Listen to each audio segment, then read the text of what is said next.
12 décembre 1944, 21h40. Quartier général, suprême des forces expéditionnaires, alliées, Versailles, France. Le général Dwight D. Eisenhower est assis seul dans son bureau. Du deuxième étage, une cigarette, se consumant dans le cendrier, lisant le dernier rapport de renseignement G2, issu des interrogatoires de prisonniers allemands.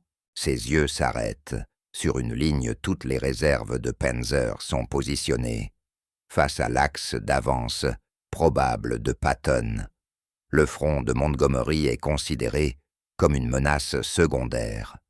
Il relit la phrase, puis, une troisième fois. Le commandant suprême des forces alliées se renverse dans son fauteuil, enlève ses lunettes de lecture et fixe le plafond. 4,5 millions d'hommes sous son commandement.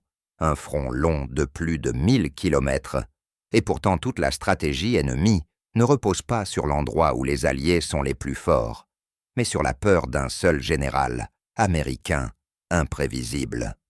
Eisenhower écrase sa cigarette, décroche le téléphone et appelle son chef d'état-major. Dans la conversation qui suit calme tendu, dévastatrice, il admettra quelque chose qui redéfinira les 6 derniers mois de la guerre. Ce que dira Eisenhower dans cette pièce révélera une vérité que le public allié n'était jamais censé entendre. Les meilleurs généraux allemands craignaient davantage George Patton que l'homme qui commandait des forces 2 fois supérieures. Le bureau est faiblement éclairé, des cartes couvrent chaque mur, les cendriers débordent sur le bureau en acajou. Eisenhower commande des millions d'hommes. Mais sa plus grande bataille n'est pas contre la Wehrmacht, c'est la gestion de Bernard Montgomery et de George Patton, 2 généraux qui se détestent et se disputent chaque gallon de carburant, chaque camion de ravitaillement, chaque instant de son attention. À l'extérieur de la fenêtre, le brouillard de décembre recouvre les jardins du palais. À l'intérieur, les cartes racontent des histoires concurrentes. Au nord, les flèches bleues de Montgomery montrent l'opération Market Garden, enlisée dans la boue néerlandaise. En Lorraine, les flèches de Patton avancent malgré le carburant qu'on lui refuse et qu'il réclame quotidiennement. Les télégrammes de Churchill arrivent sans cesse pressant Eisenhower de favoriser les commandants britanniques, tandis que les journaux américains exigent que Patton reçoive la priorité. Les calculs politiques l'épuisent davantage que les calculs militaires. Il a besoin des 2 hommes, Montgomery, pour la planification méthodique, pour les batailles soigneusement préparées, qui minimisent les pertes et satisfont Londres. Patton, pour l'élan, pour l'exploitation agressive qui maintient les Allemands en déséquilibre et satisfait Washington. Mais la friction entre eux draine l'énergie de chaque décision stratégique, complique chaque conférence et empoisonne chaque réunion de commandement d'une rivalité muette. Eisenhower allume une autre cigarette et regarde la fumée s'enrouler vers le plafond. La tension se lit dans les rides autour de ses yeux, dans le ton sec de ses récents mémorandums, dans le tabagisme incessant qui ne s'arrête jamais. Pourtant, autre chose le trouble, ce soir-là, un schéma qui émerge dans les rapports de renseignement et qui ne correspond pas à la structure de commandement qu'il a bâtie. Et en temps de guerre, les schémas comptent plus que les plans. Depuis, El Alamein, en 1942, Montgomery porte l'invincibilité, comme les 2 insignes sur son béret, le planificateur prudent, qui ne perd jamais le maître de la bataille méthodique, qui a vaincu Rommel dans le désert et qui impose aux correspondants de guerre une approche scientifique du combat. Eisenhower, au départ, s'en remet à cette réputation. Après le débarquement, il confie à Montgomery l'effort principal, au nord en direction de la Ruhr, le cœur industriel de l'Allemagne, et lui fournit l'essentiel de la logistique alliée pour le soutenir.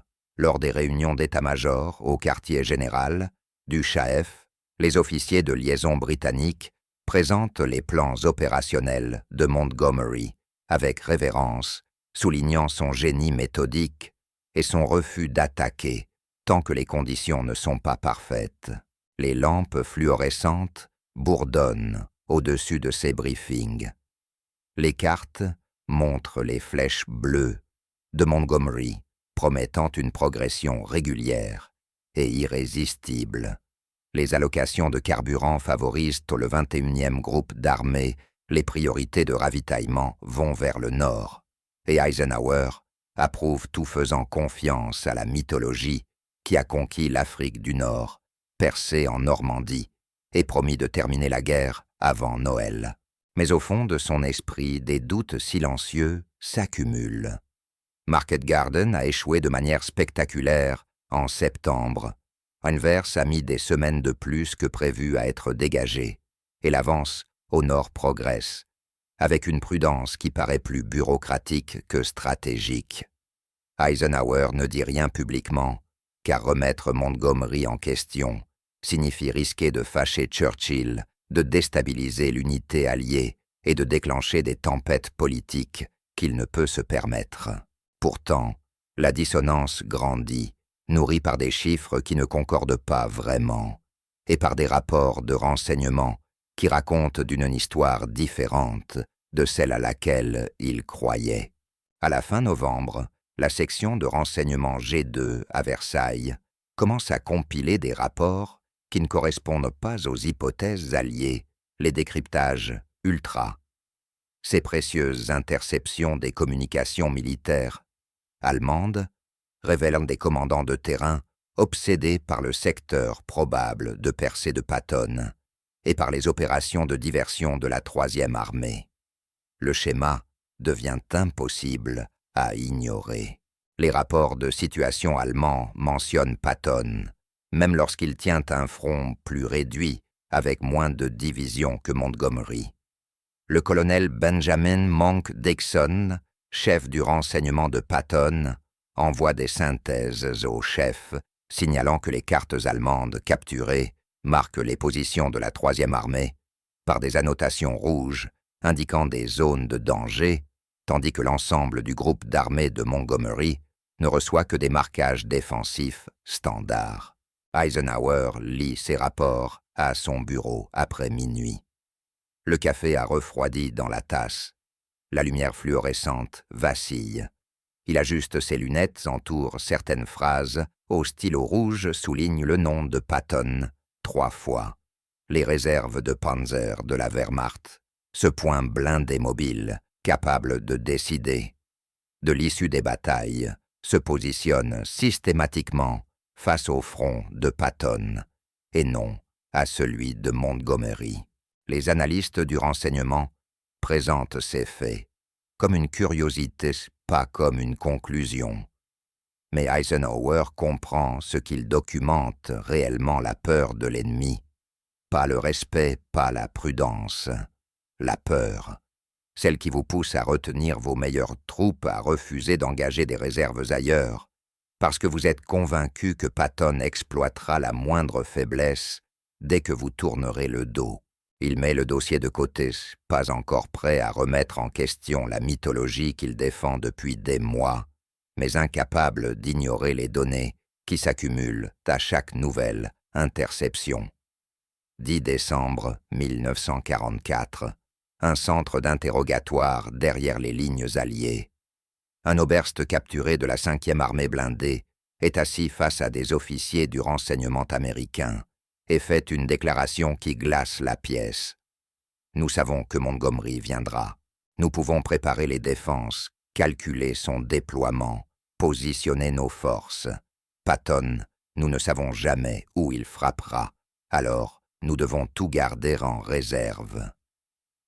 La transcription arrive sur le bureau d'Eisenhower le soir même, estampillée confidentielle, à l'encre rouge.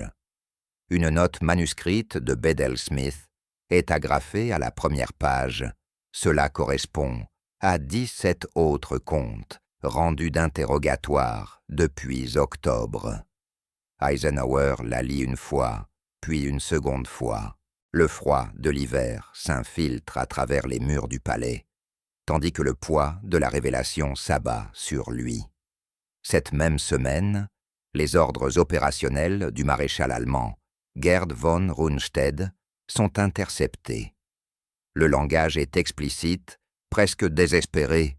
Toute l'armure disponible doit rester mobile pour contrer les opérations d'exploitation de Patton. Le front de Montgomery peut être tenu par des défenses fixes et des divisions d'infanterie statique. Eisenhower se tient à la fenêtre de son bureau, après minuit, les mains croisées dans le dos. La neige tombe, dans la cour du palais silencieuse, régulière, indifférente. L'illusion qu'il entretient depuis des mois se dissout dans ce silence. Ce n'est pas que Montgomery soit incompétent, mais que l'ennemi ne le craint pas comme il craint Patton. Les Allemands respectent suffisamment Montgomery pour construire des défenses. Ils craignent suffisamment Patton pour refuser d'engager leurs réserves ailleurs.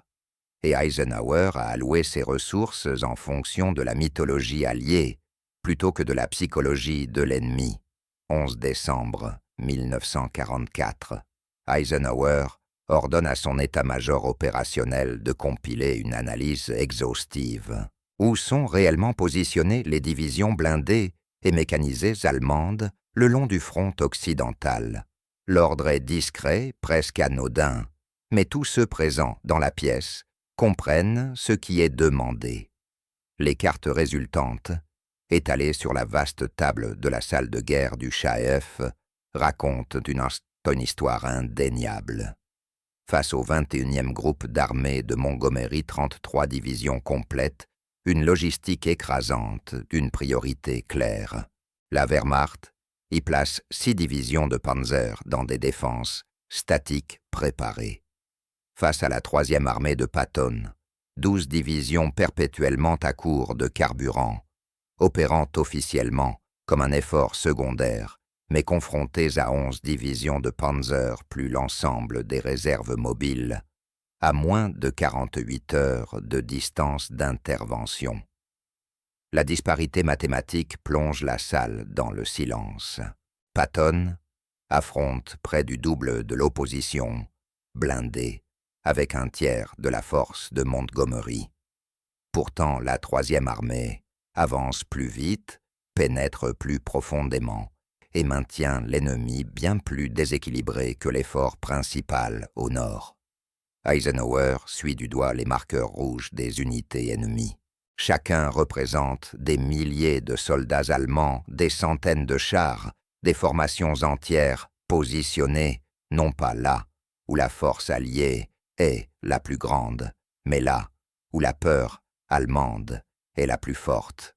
Les lampes au plafond projettent des ombres nettes sur l'Europe. Les chiffres hurlent ce que la mythologie dissimule depuis des mois. À cet instant précis debout, parmi son état-major silencieux, dans la salle de guerre, Eisenhower comprend qu'il mène la mauvaise guerre. Il a alloué des ressources pour satisfaire la politique alliée et la structure de commandement, tandis que l'ennemi alloue les siennes en fonction de la psychologie et de la terreur. Et en temps de guerre, les décisions de l'ennemi comptent plus que vos plans. 21h40, salle 24, 2e étage, à l'écart du centre des opérations. Eisenhower fait appeler le général Walter Bedell Smith, son chef d'état-major, son confident, le seul homme capable d'entendre la vérité sans qu'elle ne parvienne à Churchill, à Marshall ou à la presse. Smith entre et trouve Eisenhower, debout à la fenêtre, les mains dans les poches, le regard fixé sur le vide. La pièce est froide. Une seule lampe de bureau fournit l'unique source de lumière. Sans se retourner, Eisenhower dit « Beetle, j'ai besoin que tu me dises la vérité. Quand tu lis ces interceptions allemandes, qu'est-ce que tu vois réellement ?» Smith hésite. Alors il se positionne contre Patton, monsieur. Il se positionne contre Patton depuis septembre. Eisenhower se retourne. Son visage est tiré, épuisé. La cendre de cigarette se répand sur la moquette. Ils n'ont pas peur de Monty. Ils le respectent. Ils planifient contre lui. Mais ils n'ont pas peur de lui. Patton, ils sont terrifiés à l'idée qu'il fasse quelque chose qu'ils ne peuvent ni prévoir, ni contenir, ni arrêter une fois lancés. Les mots restent suspendus dans la pièce, comme la fumée d'une arme après un tir. Smith hoche lentement la tête. « C'est ce que disent les données, monsieur. » Eisenhower se dirige vers son bureau, saisit le dossier de renseignement à 2 mains. Sa voix tombe à peine, au-dessus d'un murmure. « Alors Patton nous est plus utile, en les effrayant que Montgomery en les battant. Et j'ai mené cette guerre à l'envers. » Il repose le dossier, regarde Smith. Le poids de 6 mois de ressources mal allouées, de compromis politiques, de mythologie préférée aux mathématiques, s'installe entre eux comme une 3e présence dans la pièce. À l'extérieur, l'horloge du palais sonne 10 coups, marquant l'instant où la philosophie de commandement, alliée, bascule de la mythologie à la psychologie de la politique, à la perception de l'ennemi, de ce qui rend Churchill satisfait, à ce qui empêche les généraux allemands de dormir. Dans les 48 heures qui suivent cette conversation, les décisions d'Eisenhower changent, de manière que seul son cercle restreint perçoit. Il rédige un mémorandum soigneusement formulé au général Marshall à Washington, expliquant que la posture opérationnelle, agressive de la 3e armée crée des engagements défensifs allemands disproportionnés qui doivent être exploités comme levier psychologique. Il redirige discrètement les allocations de carburant, pas de façon spectaculaire, cela déclencherait des tempêtes politiques, mais suffisamment pour que l'état-major de Patton constate une augmentation du flux de ravitaillement à partir du 13 décembre. Lorsque Montgomery demande la priorité pour sa prochaine offensive au nord, la réponse d'Eisenhower est mesurée, presque prudente, réclamant des calendriers révisés et s'interrogeant sur la réalité de l'engagement des réserves allemandes dans ce secteur. Autour du quartier général du Chaef, les officiers supérieurs remarquent le changement de ton lors des briefings, moins de déférence automatique envers les plans méthodiques de Montgomery, davantage de questions sur l'endroit où se concentre réellement la force allemande par rapport à celui où la politique alliée exige l'action. Bedell Smith commence à structurer les discussions opérationnelles autour de la disposition des forces ennemies plutôt que des priorités offensives alliées, réorientant subtilement la réflexion du groupe de commandement sans renverser explicitement les relations hiérarchiques établies. Les lampes fluorescentes du centre des opérations semblent désormais plus lumineuses, projetant moins d'ombre sur les cartes, comme si quelqu'un avait enfin allumé toutes les lumières et vu ce qui était réellement là, plutôt que ce que tout le monde supposait devoir s'y trouver. Mais Eisenhower ne dit rien publiquement. Reconnaître la valeur psychologique de Patton enflammerait la rivalité entre Montgomery et Patton, mettrait Churchill en fureur et ferait naître des titres de presse mettant en doute l'unité alliée. À cet instant, l'unité compte plus que tout. Le changement reste donc discret, interne, visible uniquement dans les tonnages de carburant et les autorisations opérationnelles qui évoluent subtilement sans annonce officielle. Pourtant, tous ceux qui entourent le commandant suprême le sentent, la mythologie se fissure, remplacée par quelque chose de plus dur, de plus implacable. Dans une évaluation classifiée qu'Eisenhower rédige pour ses dossiers personnels, jamais diffusés, jamais évoqués, en réunion, il expose pourquoi Patton suscite davantage de peur chez les Allemands que Montgomery n'inspire de respect.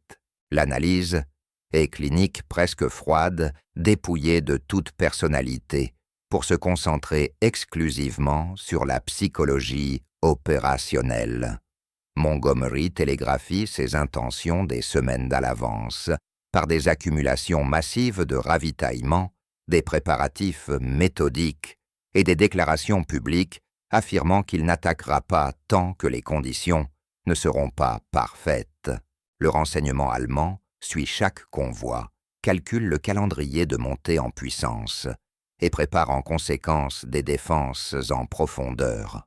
Les commandants de la Wehrmacht peuvent lire Montgomery comme une partition tempo prévisible, rythme connu, crescendo préparé. Patton lui fonctionne par improvisation et exploitation. Il frappe avant que les forces ennemies ne se consolident. Il modifie ses objectifs en cours d'opération, en fonction des opportunités plutôt que du plan. Il pousse des unités épuisées, au-delà de ce que les officiers d'état-major allemands, formés à la doctrine militaire prussienne, considèrent comme tactiquement soutenable.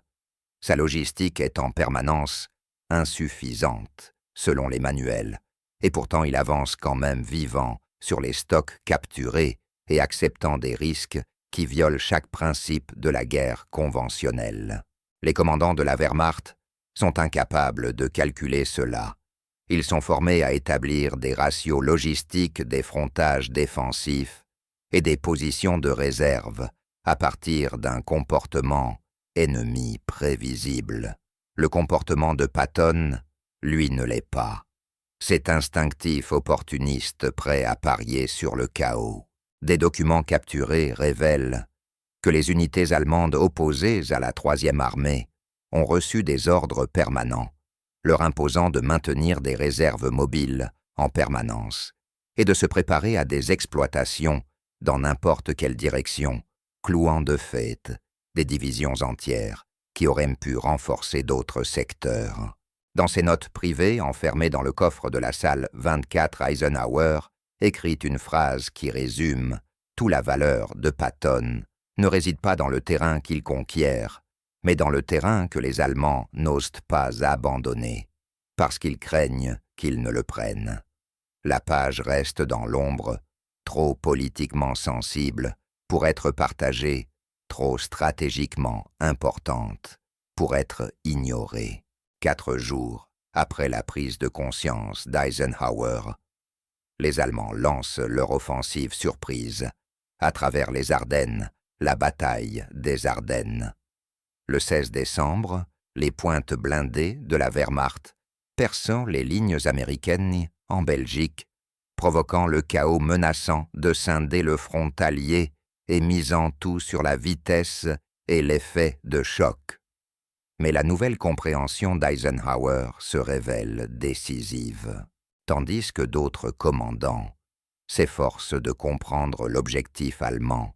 Eisenhower ordonne immédiatement à Patton de décrocher la Troisième Armée de l'offensive de la Sarre, de pivoter de 90 degrés vers le nord et de frapper le flanc sud allemand. C'est une manœuvre audacieuse redéployer une armée entière sur plus de 100 miles en conditions hivernales pour attaquer dans une bataille fluide avec une préparation minimale. Patton l'accomplit en 48 heures. Les planificateurs allemands supposèrent qu'il faudrait au minimum 1 semaine, un délai suffisant pour consolider leurs gains et préparer des défenses. Au lieu de cela, la Troisième Armée frappe l'épaule sud du saillant le 21 décembre, 6 jours seulement après le début de l'offensive surprenant des forces de la Wehrmacht encore étirées et vulnérables. Les commandants allemands paniquent. Les communications interceptées montrent Rundstedt hurlant pour obtenir des réserves, afin de bloquer le secteur de percée de Patton, alors même que les forces plus importantes de Montgomery au nord sont plus proches des lignes de ravitaillement allemandes, critiques à Saint-Vite. Toute l'épaule sud s'effondre, non parce que les divisions de Patton sont plus nombreuses ou mieux équipées, mais parce que les Allemands engagent une force disproportionnée pour tenter de le contenir des réserves dont ils ont désespérément besoin ailleurs. Dans la salle de guerre du chef, observant les épingles bleues avancer là où la panique allemande crée des opportunités, Eisenhower voit sa révélation du 12 décembre se confirmer en temps réel. Il ne se vante pas, n'explique pas à son état-major pourquoi il savait que le mouvement de Patton provoquerait une surréaction allemande dépassant tout calcul rationnel. Il se contente de fumer sa cigarette, d'étudier la carte et de noter mentalement que la guerre psychologique façonne la réalité opérationnelle bien davantage que ne le pourrait jamais le moindre tableau logistique. Tout au long de l'hiver et du printemps 1945, Eisenhower exploite l'impact psychologique de Patton avec une sophistication croissante. Il autorise la Troisième Armée à effectuer des préparatifs ostentatoires pour des franchissements du Rhin, afin d'attirer les réserves allemandes vers le sud, puis exécute le véritable franchissement de Montgomery à Wesel face à une opposition considérablement réduite. Il utilise la reconnaissance de la Troisième Armée comme appât stratégique, poussant des patrouilles agressives dans les secteurs où il souhaite que les Allemands concentrent leurs forces, transformant de fait Patton en un instrument mobile de tromperie. La Wehrmacht, conditionnée par des mois de crainte face aux opérations d'exploitation de Patton, tombe dans le piège à répétition, déplaçant des réserves pour bloquer l'axe probable d'avance de Patton à l'ouest, tandis que la première armée de Hodges ou la 7e armée de Patch progressent ailleurs, à travers des secteurs affaiblis. En avril, des cartes de situation allemande capturées dans des quartiers généraux en déroute montrent la position de Patton, entourée d'encre rouge, annotée comme menace principale. Même lorsque la Troisième Armée opère comme un effort secondaire, plutôt que comme l'attaque principale, l'obsession allemande pour Patton est devenue une paralysie stratégique, les forçant à maintenir des réserves mobiles face à des contingences hypothétiques, au lieu d'engager leurs forces là où les combats se déroulent réellement. Eisenhower n'expliquera jamais publiquement cette dynamique. Après la guerre, les historiens militaires créditent Montgomery pour le franchissement du Rhin à Wesel, l'encerclement de la Ruhr et les campagnes méthodiques conformes à la théorie militaire conventionnelle. Le rôle de Patton, comme épouvantail stratégique le général, dont la réputation immobilisa les réserves allemandes plus efficacement que les combats eux-mêmes, demeure enfoui dans des dossiers de renseignements classifiés. Dans ses mémoires privés rédigés des années plus tard, Eisenhower consigne une phrase cryptique à ce sujet parfois. La plus grande contribution d'un commandant n'est pas ce qu'il conquiert, mais ce qu'il force l'ennemi à défendre.